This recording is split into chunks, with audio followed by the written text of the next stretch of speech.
Hey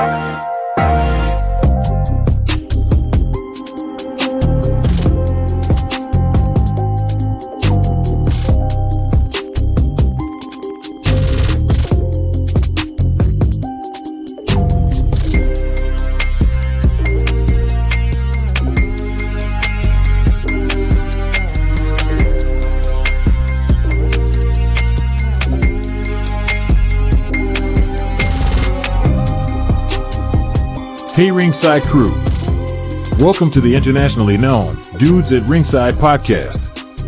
And now here's your host, Joe, Panther III. Hello there, wrestling fans, and welcome to the close of Lucha Month. I want to thank everybody that I had a chance to wrangle up within the Lucha commercial. So I'm so excited, so happy about this. Thank you so much to all the Luchas that I had a chance to wrangle up and have on the podcast this year. First and foremost, this podcast is internationally known, and the past 3 years, I have been doing this Lucha Month, not because I just want to talk to people in masks, but I was showing love to someone in my family, my grandfather, Jose Quinones, which I never met. And I told Yuri and Nagi before we started doing this, I never met him. He was someone that was told about me, like almost like a shadow figure. He was just a picture on a wall. But I every year and next year and the years after, I will keep dedicating this to my grandfather, Jose Quinones. Thank you, Grandpa, for making me love professional wrestling and showing me somebody in a mask that I didn't know and I never met. But now I know luchas are they rule the world, and he lit the torch for my guest today to help me close out Lucha Month in 2024. Let's give a warm Dudes at Ringside welcome. Dudes at Ringside podcast didn't the full intro. Yuri Nagi, welcome to Dudes at Ringside podcast, brother. Welcome. Thank you so much for having me. I've been watching your podcast for a while, and it's an honor for me to finally be on it and working with you and talking to you. Awesome. So you're the big send off to the end of September for Lucha Month. So if my internationally known audience is not familiar with you and your luchanisms, like when and how did you come up with this cool idea for these masked lucha like persona? Well, for me, it originated when I was younger. I was always in love with Rey Mysterio. I was watching him grow up. I remember watching him go against Eddie for the custody of Dominic. And I always loved the match. And I always fell in love with just lucha, their style, everything they do. It just was inspiring. And where the mask I have now is more for my family back home in Puerto Rico. It is the green, white, and the back has yellow for Villalba, our flag. So this is symbolization from home. While I'm here in the States wrestling, my heart is still there for you guys, and I'm still going to wrestle for you guys. And for the day I could make it there for Puerto Rico for you guys to see me wrestle myself. Awesome. So do you have any other color masks, or is it just exclusively the black, red, and green? So I have my mask all right next to me. I can show you where I started to where I'm at now. Yes, please. So when I was originally training in the battlefield, I was wearing the red mask. So more of a Japanese style, still cover my mouth. I was not very good at doing my face expressions just yet. Another reason I put the mask on, because my face, I would get punched and it looks like I was about to cry. So I was like, yeah, let's not show that anymore. So I was like, yeah, we're going to put a mask on. I started from here. I worked, I trained. And I noticed I was having struggles with seeing and breathing with this one on. So I slowly evolved to the white and gold. White and gold, open mouth. And it was a very good run with it. I enjoy it. I had this for my tag team partner, Bryce Reedus. Unfortunately, we don't tag anymore, so I got this made for the tag team since he used to wear white and gold all the time. And this is a good reference of our time together. And one I will always precious and will always remember. But for now, I wear the the black and green and the gold. This Mm. one I this one is a special one, very special. I'll be only wearing it for special occasions, just because it has sentimental value. It was my first design with this one. I want my gear maker to make it. It was this one, black and gold. And my gear maker told me, "It's like, if you love your Puerto Rico so much, why don't you make one for your village, your town, your where you were grown up?"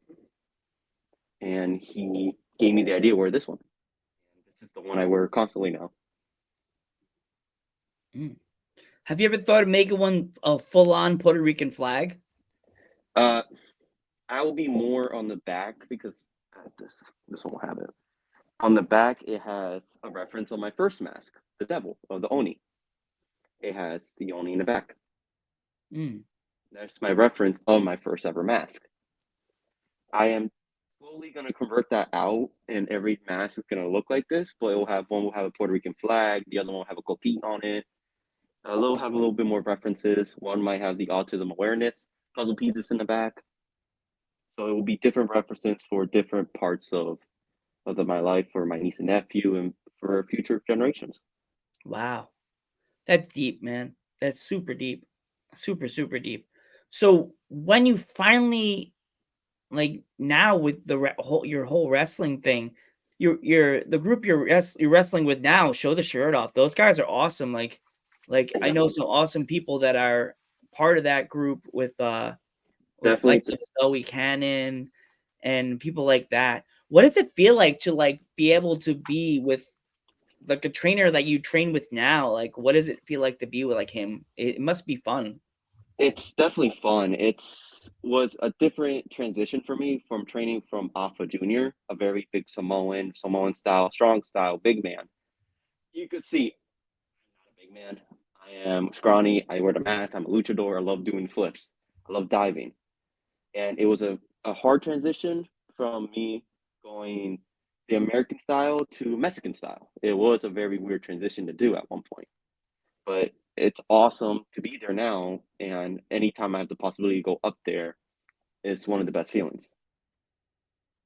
Even Mm. it's a 3 hour drive, and the second I get in the car, I play some music, and I'm just excited to be there. Yeah. So when it comes to like the week of a show, do you have to like set a calendar on your phone or like the real life calendar like nobody really has anymore to like say, okay, I'm gonna train this weight train this day, and then these 5 days I'm gonna hit the ring. Do you have it set like that yet? Uh, before before yes, before I'll be constantly Monday to Thursday training and Friday, Saturday, Sunday. Friday I will try to go for a booking, but Fridays I work a lot, so I don't really worry. But Saturdays are like my go-to days. I will go out. I will do and make sure I do my best. Awesome. So, when it comes to like the day of a show, or maybe like the day before, do you have to like pack your bag and knowing what gear you're bringing with you and what stuff are you leaving at home? Uh, that is a constant struggle I do the week, the whole week, because I'll be like, oh, maybe I'll go with my anime inspired gear. Oh no, maybe I should bring back my old first gear. Maybe I'll go. It's always constant. It will always end up with me being like, you know, let's bring the classic. Let's bring the green mask today. Let's bring the green gear. So, let's go into it. Let's talk about some of your matches. Do you have any fun stories from the ring? uh, I'll say my top favorite is the ones I just had in Colossal Con East for Frontier Pro Wrestling. I'm a big anime fan, so I was ecstatic when I got contact to work for an anime convention. I was I flipped out, I popped, I did everything. I went all out. I was giving them things that I trained almost 2 years ago that I mastered. I was like, I'm gonna pull this out today to show off. That was one of my favorites. I executed a lucha arm drag, but it came out perfect. It looked like I was like extending my legs. It looked amazing. I was very happy with that. Ricardo helped me to fix that from when I originally made it and started doing it. Uh, I'm forever going to be grateful for my first ever match I had with my tag partner, Bryce Friedis. It was a turning point of our careers. It was the starting point for us. Unfortunately, we don't tag anymore, but he will forever be the first person I had a match with.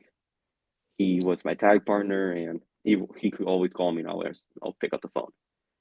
And right now, I just did one in Ohio, and that was like crazy for me. I never thought I would be going to Ohio for wrestle. Mm. So what did it feel like to leave this whole area and go to Ohio, drive through like Ohio, like Ohio?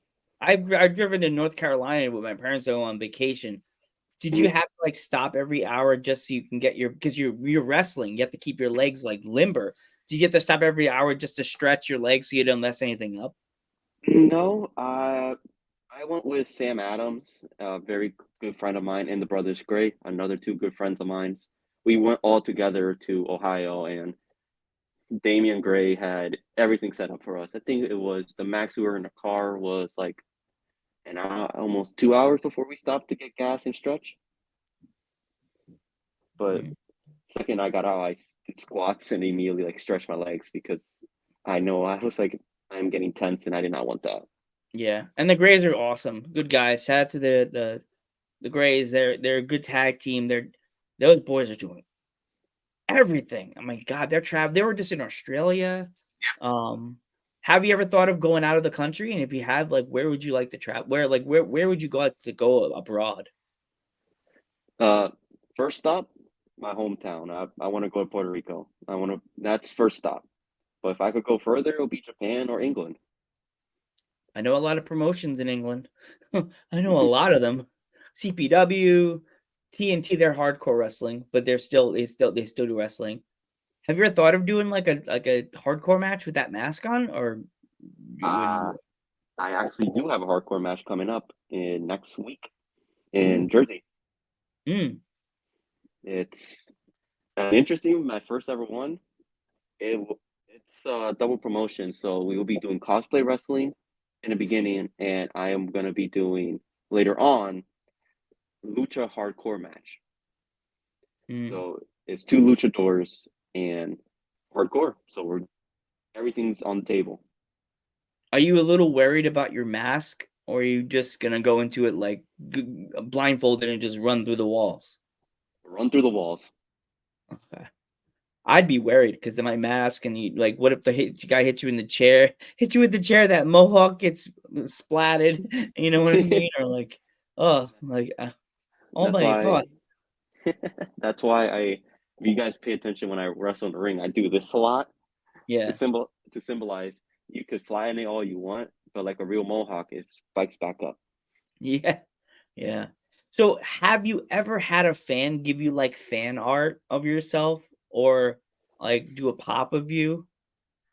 No, I never had that, but I had a one girl in the Colossicon actually gave me a star from a video game that I keep inside my fanny pack.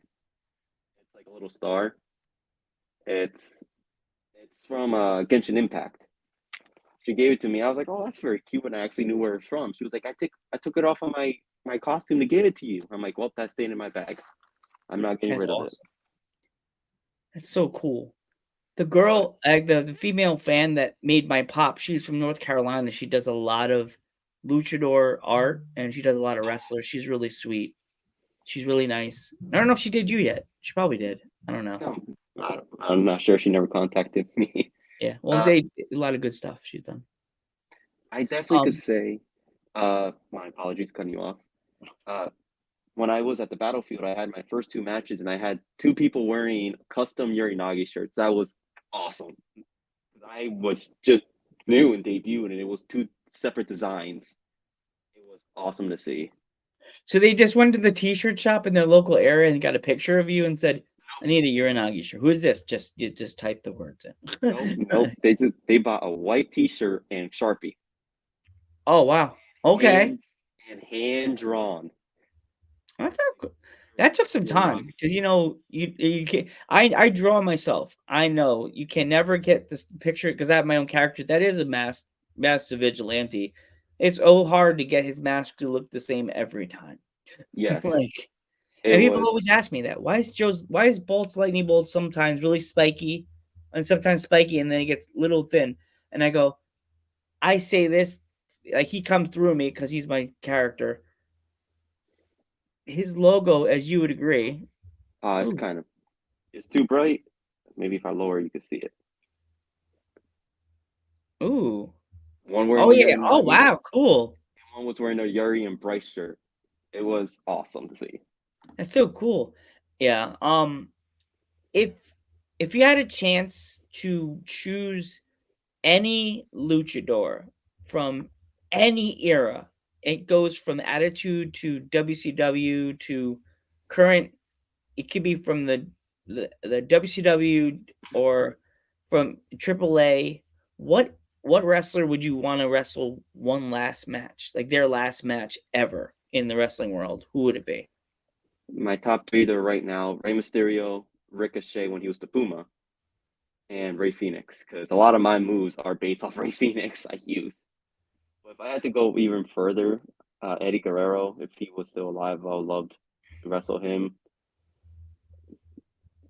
Yeah, no. And a lot of people from AAA, like, I would love to have the opportunity because they're the people that started this and made it go where we are now. Anyone from Mexico, I'll be honored to wrestle. The one person I would love to see wrestle, he was on the podcast this past year. Even though I messed up and accidentally had it load in September when I actively kept saying April, April, April. Oh. Too many podcasts in the beginning of the month. Be Ray Genesis from California. Ray Genesis. He I'll have is. to, I have to send you him. He is. yes. If you saw him, you'd be like, dude, I need to get in contact with this guy. Like he's really good. Like really, he's such a good wrestler. He's so good, and he reminds me of Rey Mysterio. Like everything about Oh, Ray comes right through. oh Like shit. yeah, he's I'll just, good. maybe I have to get in contact. It's like, hey, how can I get there versus you? Yeah, he would tell you. He's like, "Who'd you hear about me from?" Joe Panther the third. Oh, it's Joe. Joe told about me. He'd laugh, be like, "Oh, it's just Joe. He's a good guy. He always give me shout outs. He's Ray Genesis. You the man. He's the best. I love Ray." Um, before we go, if my fans want to pick up any of your merch, how can they find it? A lot of my merch is literally on me. I go to the shows and have them. I have T-shirts. I have 8x10s. I am right now making buttons, cups, a lot of things, stickers. I do a lot of it hand drawn myself. So I draw it on my iPad and like send it to get it made. So it takes me a while to design all new things, just because I need to have the experience, the motivation to do it. It's like some days I get out of work and I'm exhausted out of my mind. And I'm like, I want to go to bed. I do that every time. Then I remember, look, gotta go talk to somebody on the internet. My friends are like, "How do you do your show after work, Joe? We get done setting up this dining room and doing all this stuff, and then you walk out of here like you just zombie boy." And I'm like, I just remember I have to help somebody get their name known across the globe. I have to Superman it.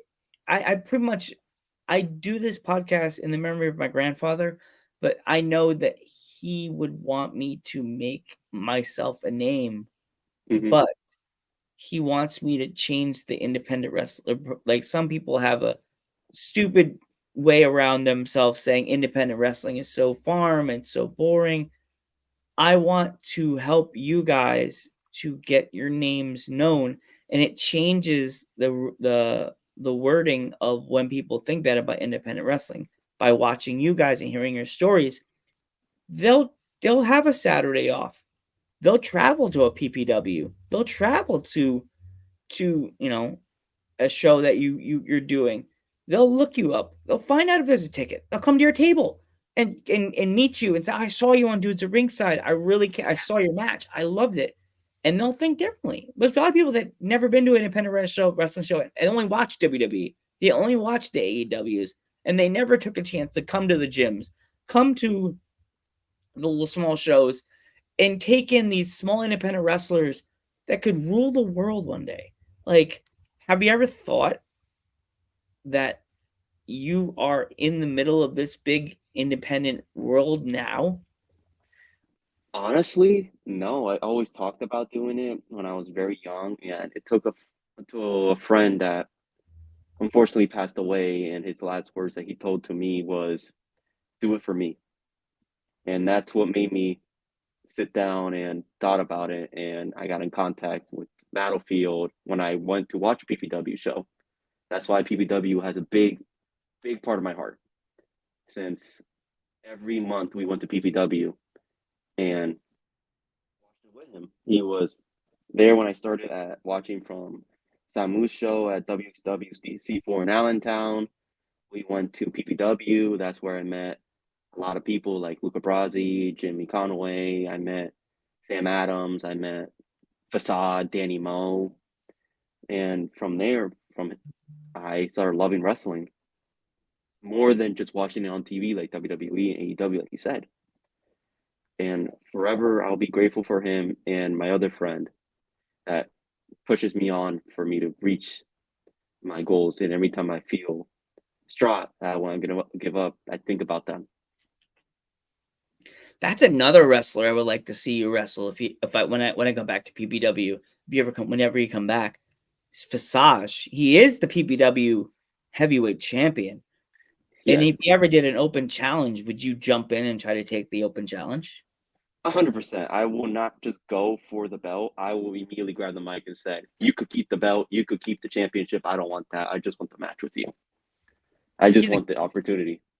and he's amazing. Like the last time I remember seeing Visage live, he was a triple threat match. He went to the top of where they have all the merch tables?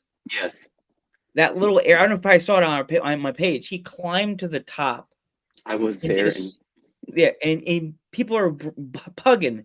He did a swanton bomb off the top of that into a pack of 4 people. I was in the middle of that. Oh, you were there? You were there? That was the PPW show. He went and climbed up a ladder, and we were like, a lot of us were like stopping fans to get in, and while the brothers, "Great, love you, Damien," punched me right in the gut. Because like, Oh, "Don't." jeez. It's like, "You don't have to be here." I'm like, "What?" I turn around, I'm like, "Ah!" No, And jeez. the only thing I see is a falling facade. It's a bird, it's a plane. No, it's just facade. I He remember did that. something else recently. When he jumped, he grabbed the top of the top beam above the ring in PPW and like did like a move off the thing. I'm like, you're gonna break the building. No, That was I remember that. That was during when they were in they were in the Poconos. They were in not Slayton. They were in Broadheadsville. yeah, That's when he did that. yeah. That's when he did that. He's insane. I love Visage. And Danny Moe's another awesome person. She just celebrated her birthday a few days ago. Yes. Happy belated birthday, Danny Moe. You're awesome. Stay bright and shiny because you're the best. That shininess about her. Have you ever thought of wrestling female wrestler? And if you do, is there any female wrestlers you would like to wrestle? Uh, if there has to be one, I would love to go against like Danny Moby 100% because she knows a lot of lucha, a lot of stuff like that. But it'd also be fun to go against people I used to train with, like Tiffany and Kate Thorne. Mm, I trained with them. It'll be awesome to get in a ring with them one more time. Kate's awesome. Tiffany, she's good too. And as I said, is Zoe Cannon, another person that Yes. you would definitely. Yeah, it's one person that would be interesting to wrestle 100%. And she's doing big things. Now she's got that blue and yellow outfit. She looks completely different than when the last time I had her on the podcast. Now she's this new persona. She Definitely. evolved. She's 100% evolved because I remember the last time you've seen me, I was wearing my white and gold mask. That Yeah. was it when I did my one dive in PPW. Yeah. Insane. So, before we go, if there was any young fans watching the podcast and they wanted to get into the business, but they're kind of worried, they really don't know because they're so young. What kind of advice would you have for them? Well, I'll tell you what my friend told me before he passed away. Follow your dreams and do what you need, and just do it. It's something that a lot of people will think you're crazy for doing, and they will think you're gonna purposely get hurt. You will be wasting your money. You will be doing something that you'll regret. But if this is your dream that you really want to do, just do it. And I will 100% be on your side. If you ever need to talk to someone, I'm 100% here. You can always message me on Instagram and be like, "How can I get into the business?" I know a lot of wrestler trainers. How I could send you your way. Be like, "Hey, you're near this guy. You should go to him. He will be good for this style." Whatever style you want to be. I trained with Alpha Junior, awesome man, and he taught me how to be the Samoan style. Now I learned everything I could with him, and I went to Ricardo Rodriguez in 3LW, Three Legacies, and now he's teaching me lucha. It's always good to learn, always to keep pushing yourself, and mostly follow your dreams that you need to do. If you will meet amazing people in this company, in this business, and it's a lot smaller than you think. You could join today, and you could see someone on the other side of the world tomorrow, because it's very small. Awesome. I want to thank you so much for coming on the podcast. It means the world to have a fellow lucha, another lucha on the podcast, help me close out this year. And once again, 2025, I will be I'm trying to get even more, make this month full of all Luchadors live and pre-taped episodes. So just remember, don't forget to give this gentleman a follow on all the social medias. Definitely check him out on his things. Check him out everywhere you can. I'm Joe Panther the Third. I'm Yuri Nagi. It's awesome to be here, and it's finally good to finally be on a podcast with you, Joe Panther. It's been Thank a you. while. We've been trying to work this out between you and I. Yeah, for a while. And this is Jose Quinones, and we will catch you in the next one.